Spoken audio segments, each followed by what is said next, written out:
বাইদেউ দাবীকেইটা অকণমান জনাব খুজিছোঁ। আয়ুক্ত মহোদয়ৰ জৰিয়তে যাতে মুখ্যমন্ত্ৰী মহোদয়লৈকে এই বিষয়টি গৈ পায়, আপুনি তাৰ কাৰণে আমাৰ মাজত আহি আমাৰ যি মেমৰেণ্ডাম ল'ব আছে তাৰ বাবে প্ৰথমতে ধন্যবাদ জনাইছোঁ।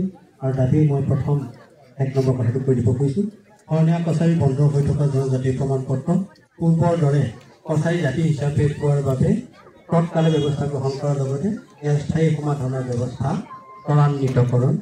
2 নম্বৰ, পূৰ্বৰ 1961 চনৰ লোকপিয়লৰ দৰে এইবাৰ লোকপিয়লত শৰণীয়া কছাৰীসকলক শৰণীয়া কছাৰী হিচাপে লোক গণনাকৰণ।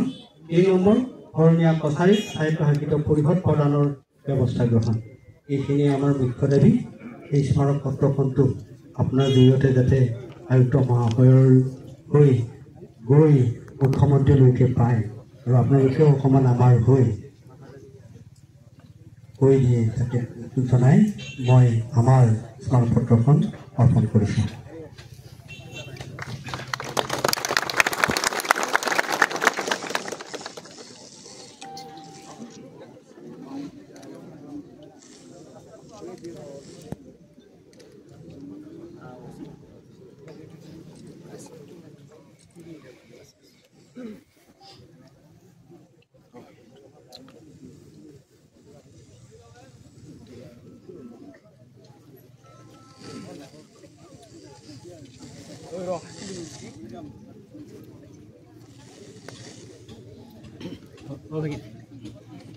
বাইদেউক আমাৰ স্মাৰক পত্ৰ গ্ৰহণ কৰাৰ কাৰণে ধন্যবাদ জনাইছোঁ।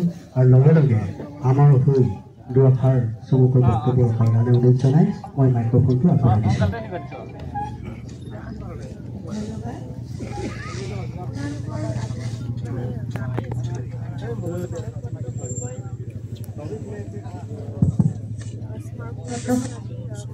একচেপ্ট কৰিছোঁ আৰু ফালৰ পৰা মই আশ্বাস দিছোঁ যে এইখন পত্ৰ আমি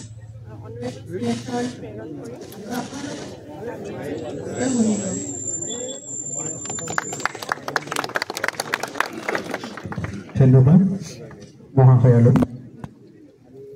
আমাৰ কাৰ্যসূচী অকণমান আছে, যিখিনি কাৰ্যসূচী শেষ হোৱাৰ পিছত আমাৰ আজি যি গণ বিক্ষোভ কাৰ্যসূচী